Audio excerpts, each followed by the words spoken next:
నమస్తే.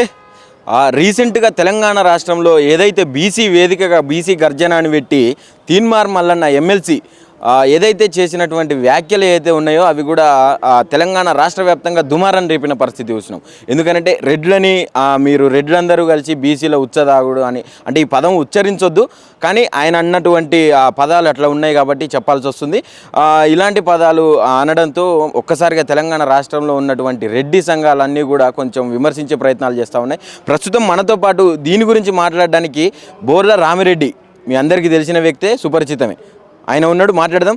నమస్తేనే. నమస్తే.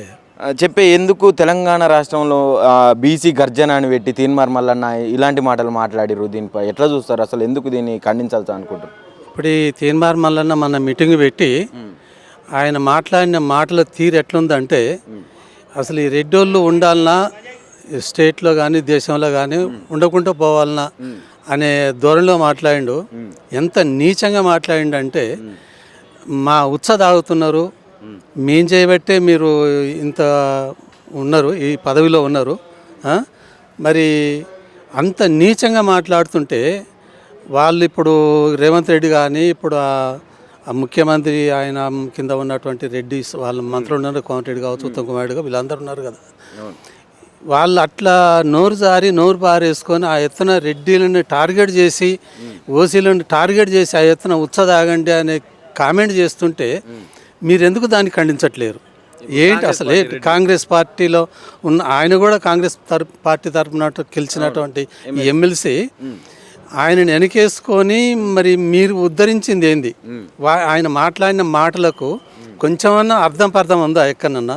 ఎంత నీచంగా మాట్లాడుతున్నాడు అంటే, అదే మాటని ఒక రెడ్డి, ఒక ఓసీ జాతి ఎవరైనా కావచ్చు, పోతే ఆ మాటని మీరు మాట్లాడితే ఎస్సీ ఎస్టీ యాక్టా లేకపోతే నానా రకాల సెక్షన్లు పెట్టి బెయిల్ దొరకకుండా ఆయనకు జైలు పాలు చేస్తారు. అదే మాట ఈ ఓసీ జాతరలో ఎవరు మాట్లాడినా సరే.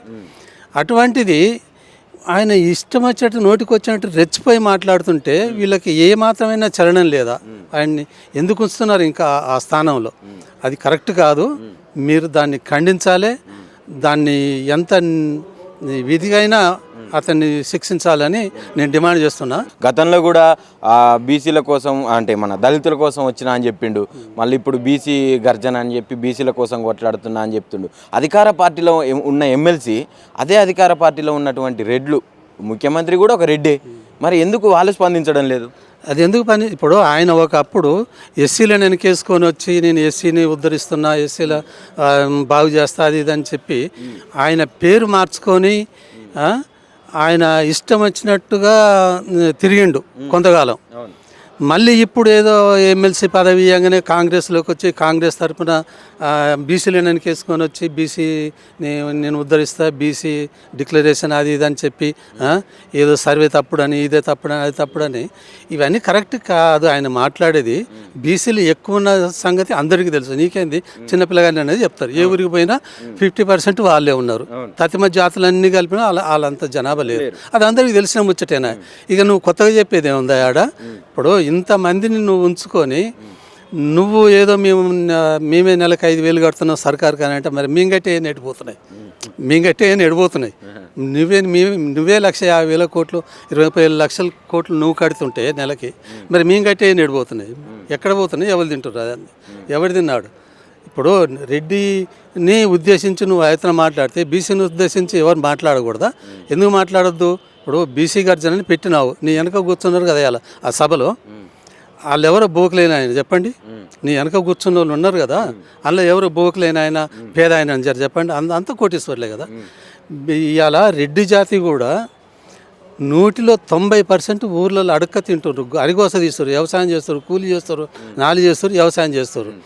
ఇవాళ బీసీ జాతి కానీ ఎస్సీ జాతి కానీ వాళ్ళు ఎవరైనా సరే అంత సంపన్నులు అయ్యారు. 50% సంపన్నులు ఉన్నారు వాళ్ళ దాంట్లో. మా దాంట్లో 10% ఉన్నారేమో, కానీ వాళ్ళ దాంట్లో 50% సంపన్నులే ఉన్నారు. ఏ ఆఫీసు పోయినా, ఎంఆర్ఓ ఆఫీసు పో, కలెక్టర్ ఆఫీసు పో, ఆర్డీఓ ఆఫీసు పో, రెవెన్యూ డిపార్ట్మెంట్ పో, పోలీస్ డిపార్ట్మెంట్ పో, అన్ని ఉద్యోగస్తులే. ఓసీలు ఎంతమంది ఉద్యోగస్తులు ఉన్నారో చూడమని చెప్పండి, లెక్కేయండి. ఇవాళ అన్ని జాతీయులు అన్ని ఉద్యోగాలు మీయే, అన్ని రకాలుగా సంపద మీకే, అన్ని రకాలుగా సాగుబాట్లు మీకే, అన్ని రకాలుగా చేసుకుంటూ పోయి ఇంకా అనగారుతున్నటువంటి రెడ్డి వాళ్ళని టార్గెట్ చేసి నువ్వు ఇవాళ రెడ్డి రెడ్డి రెడ్డి వాళ్ళు మా ఉచ్చ తాగుతారు ఇది తింటారు అది తింటారు అని అంటావు. మేము ఒక్క మాట నోరు జారితే పొరపాటున వానికి ఎస్సీ ఎస్టీ యాక్ట్ కింద పెట్టి నానా రకాల సెక్షన్లు పెట్టి వాడిని జైలు పాలు చేస్తున్నారు. ఇవాళ నీకెందుకు రాదు అది ఆ శిక్ష నీకు ఎందుకు పడకూడదు? నేను టార్గెట్ చేస్తున్నా, తప్పకుండా నీకు ఆ శిక్ష పడాలి, పడుతుంది. ఎవరు చేయలేని పని నేనైనా చేస్తా, ఆఖరికి నేనైనా హైకోర్టులో పిల్లేస్తా దీని మీద. ఎందుకంటే ఇంత నీచంగా ఉండకూడదు. నువ్వు రాజకీయం చేసుకో, ఏమైనా చేసుకో, ఏదో నేను క్రెడిట్ సంపాయాలని నీ క్రెడిట్ కోసం ఏదో ఆని తిట్టా ఈయన తిట్టా నువ్వు గొప్పని అవుతావు అనుకుంటున్నావు, కానీ అది గొప్పతనం కాదు, అది నీ దిగజాడుతనం అని నేను అంటున్నా. ఇప్పుడు అధికారంలో ఉన్నది కూడా రెడ్డి ప్రభుత్వమే కదా, మరి ఎందుకు అది స్పందించట్లేదు అంటున్నా? అంటే ఆ అధికారంలో ఉన్నటువంటి ముఖ్యమంత్రి దీని మీద అసలు ఒకసారి కూడా మాట్లాడలేదు కదా. మరంటే అయితే కొంతమంది ఏమంటా ఉన్నారంటే ఇదంతా కావాల్సుకొని ముఖ్యమంత్రి అనిపిస్తుందని చెప్తా ఉన్నారు కదా. ఇప్పుడు ఆయన అనిపించినట్టుగానే కనిపిస్తుంది ఇక్కడ. ఇప్పుడు ఆయనకు రెడ్డి జాతి అని అనిపించుకుంటే ఆయన దీన్ని తీవ్రంగా ఖండించాలి. అసలు ఈ విషయాన్ని ఆయన నోట్ల నుంచి వెళ్తుండగానే ఖండించాలి. ఇది కరెక్ట్ కాదు, నీది నువ్వు ఎమ్మెల్సీ అనిపించుకుంటున్నా కానీ ఎమ్మెల్సీ ఉండదు, ఏది ఉండదు అని చెప్పాలి. అది కాకుండా నువ్వు ఆయన సమర్థించుకుంటూ ఇంకా ఆయనతోటి ఏందో ఉద్ధరిద్దాం, ఆయన ఓట్లు సంపాదించుకొస్తాడు అనుకుంటున్నావా, లేకపోతే ఇంకా ఆయన పెడతాడు అనుకుంటున్నావా? ఏది చేసినా నీది కరెక్ట్ కాదు, ఆయనది కరెక్ట్ కాదు. నువ్వు వెనక ఉండి అనిపిస్తున్నావా నీది కరెక్ట్ కాదు. ఆయన బహిరంగంగా బాహటంగా జాతిని ఉద్దేశించి టార్గెట్ చేసి ఇలా బూతులు మాట్లాడటం కూడా కరెక్ట్ కాదు. ఏది ఏమైనా సరే నువ్వు ఒక సింహాసనం మీద కూర్చున్నావు, సమానమైనటువంటి పాలన తీసుకో. నువ్వు రెడ్డి అయిన వాళ్ళని తిడుతున్నామో తప్పు పడతావు, వాళ్ళు తిడుతున్నామో సబబు అంటావా? ఇది ఎంతవరకు కరెక్ట్ అవుతుంది? ఏ న్యాయశాస్త్రంలో ఉంది ఇది? ఏ చట్టంలో ఉంది? ఒకప్పుడు చాయచంద్ గారు పాట పాడినారు, మీరు జ్ఞాపకం ఉందో లేదు.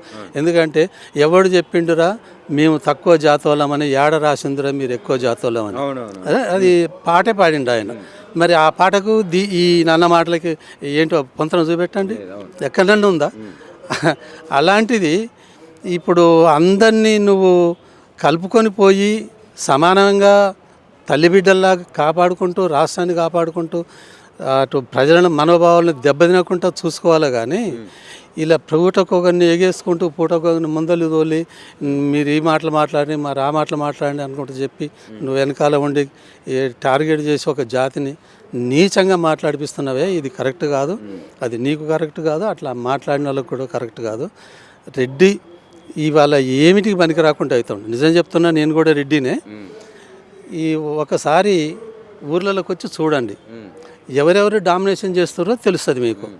ఏ ఊర్లోనండి రెడ్డిలు ఎక్కువ ఉన్నది, అంతా బీసీలు ఎక్కువ ఉండరు, ఎస్సీలు ఉండరు, వాళ్ళే ఉండరు. వాళ్ళదే డామినేషన్ సాగుతుంది. కాకపోతే మీరేదో సింహాసనం మీద కూర్చొని ఓ 10 మంది కూర్చొని మాట్లాడింది గొప్పతనం కాదు. ఊళ్ళలోకి వచ్చి క్షేత్రాయిలో చూడండి ఎవరిని టార్గెట్ చేస్తారో, ఎవరిని ఏ విధంగా మాట్లాడుతున్నారు అనేది. అంతేగాని మీరు ఈడేదో ఒక 10 మందిని కూర్చొని మాట్లాడింది కరెక్ట్ కాదు.